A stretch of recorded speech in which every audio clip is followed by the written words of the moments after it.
This is Karma, a 22-foot, fully grown female reticulated python, and today we're going to make her a brand new home inside this 5-foot enclosure.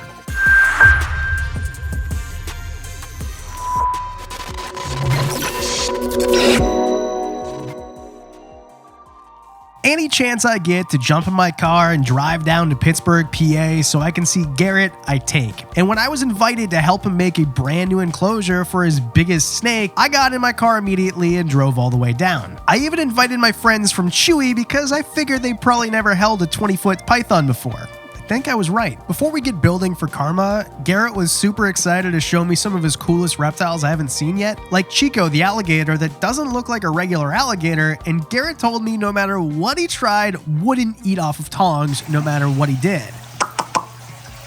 Come on, Chico.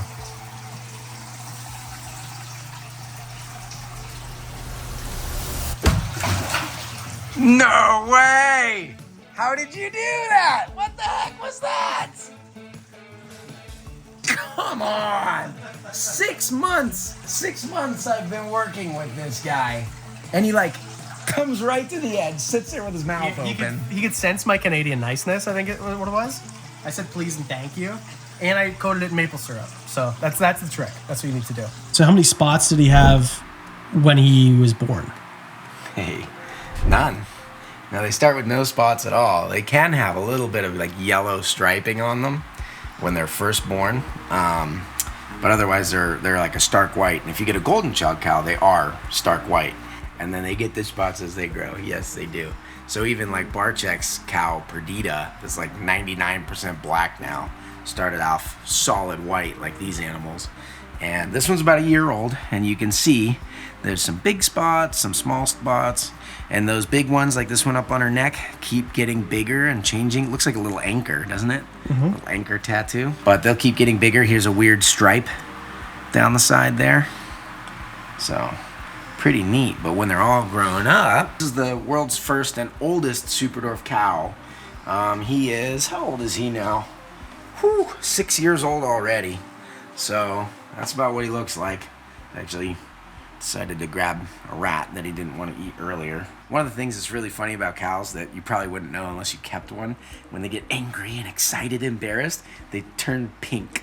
Look, can you see that? Oh, he's blushing. They're literally blushing. And I assume all retics do it, but they're dark, so you can literally open the cage and they go and turn pink if you spook them. The Superdorf retics that Garrett is known for are really cool, but we're here for Karma, a mainland reticulated python, the longest species of snake in the entire world, and this beauty is an absolute giant. So now it's time to set up a brand new cage. The enclosure itself is 5 feet by 2 foot by 2 foot, or 150 gallons, which is the perfect size enclosure for a ton of animals, including lots that I keep. I have one of these 5-foot new age pet enclosures and I absolutely love it. If you want one yourself, Chewy is selling them right now for the most ridiculously low price I've ever seen. Or if you want the standard 120 gallon 4x2x2, those are on there as well for crazy prices. And we just launched the brand new Snake Discovery branded edition, which looks super cool and is finally available. I'm gonna set one up in a couple of weeks, so if you haven't already, hit subscribe, that video's coming. And lighting your enclosure couldn't be easier. We're doing 25% off on Arcadia right now.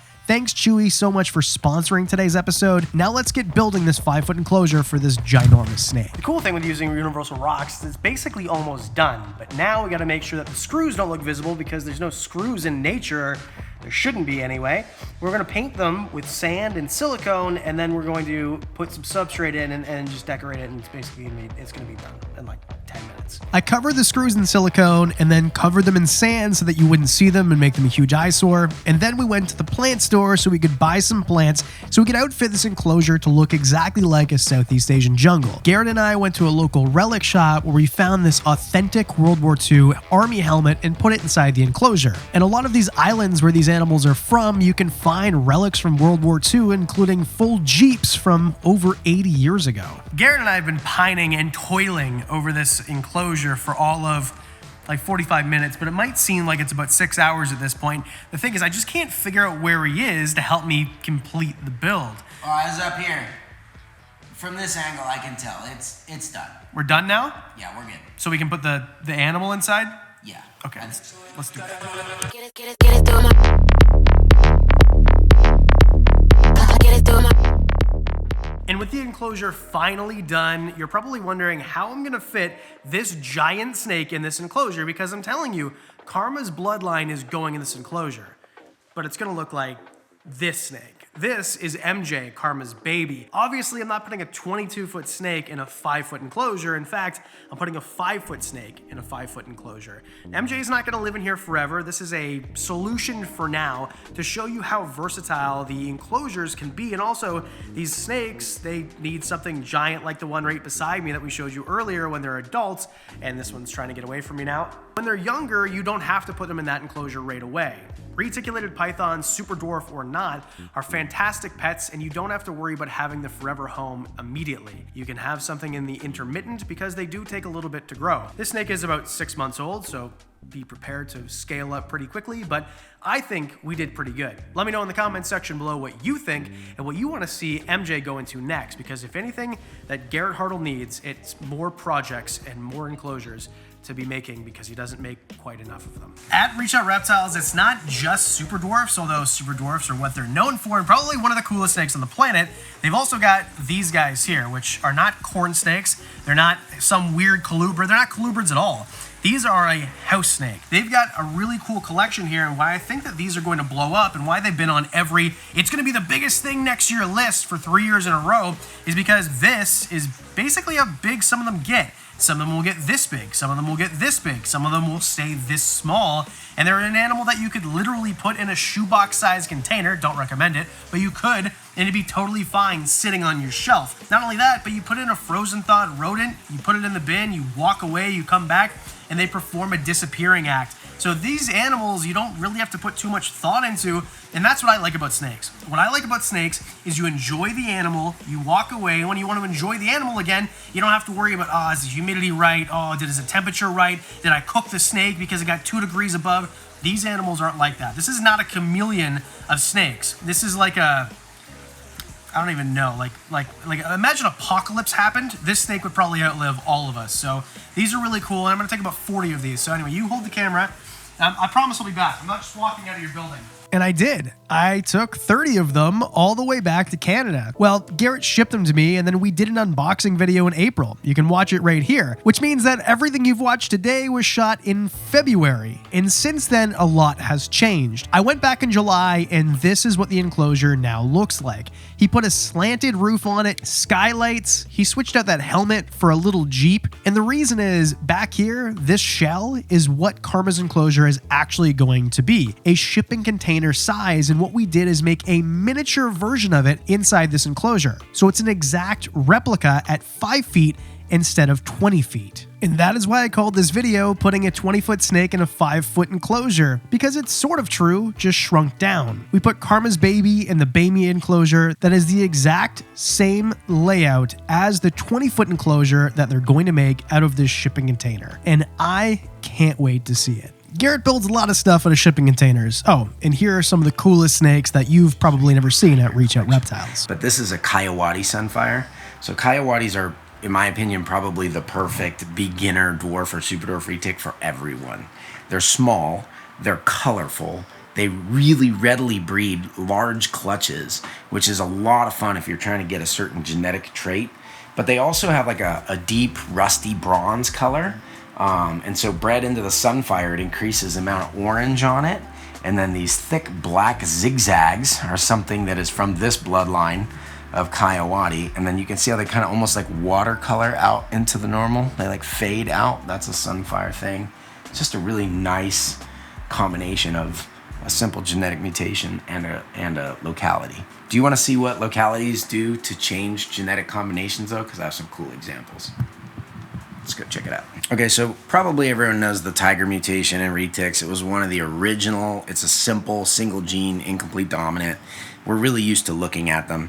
And you may even be used to looking at snakes like this. Now, this is a Kalatoa tiger, all right? And what the locality influence does with this, first of all, it puts that pencil-thin kind of lines on there, especially down that dorsal stripe. One single scale wide black stripe going all the way down. And then Kalatoas are very speckly, But they have a pretty clean and even pattern, left to right, left to right. It's not chaotic, it's not aberrant. They do have a high saddle count, so there's like lots of these rosettes and a lot of pattern per square inch, if you will, on a snake. So that's what a tiger looks like in a Calatoa.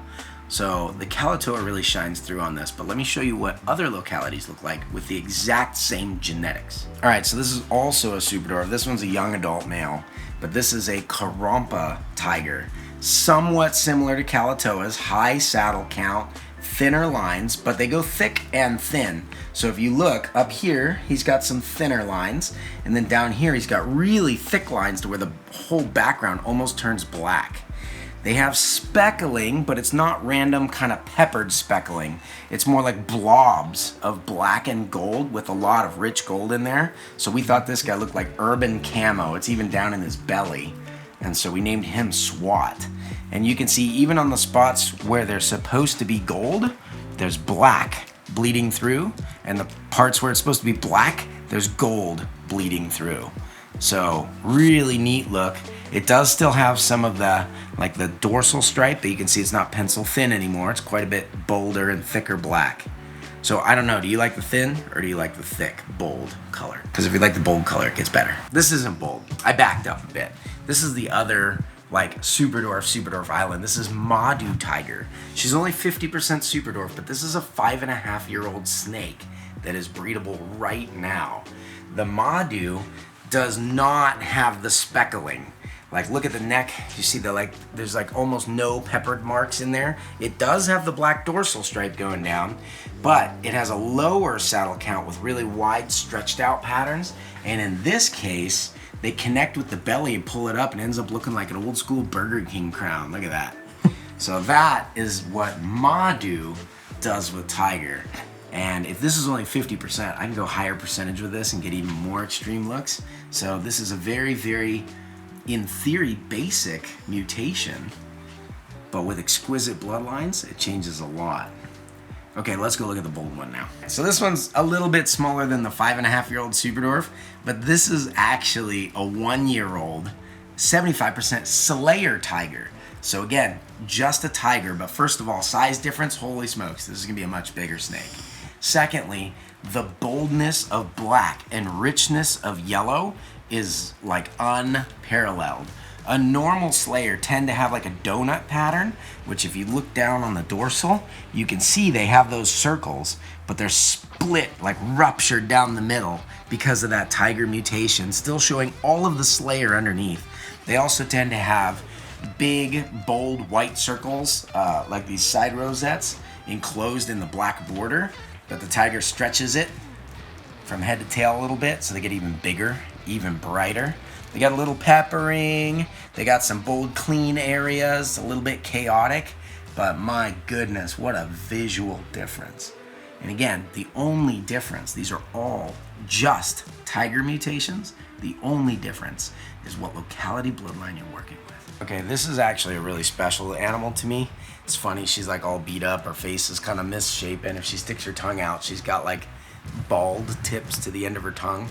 But this is an extremely old snake. This is actually a wild collected snake, something they don't bring into the US anymore, but this is a very old animal. You can see with like the super darkness of the color, this is a pure Jampea Island animal, which, don't tell my other localities, but Jamps are probably my favorite. It was actually, fun fact, when I was 15, the second snake I was ever allowed to keep, like exotic snake that I could buy, was a retic, and it was a pure Jampea that was imported.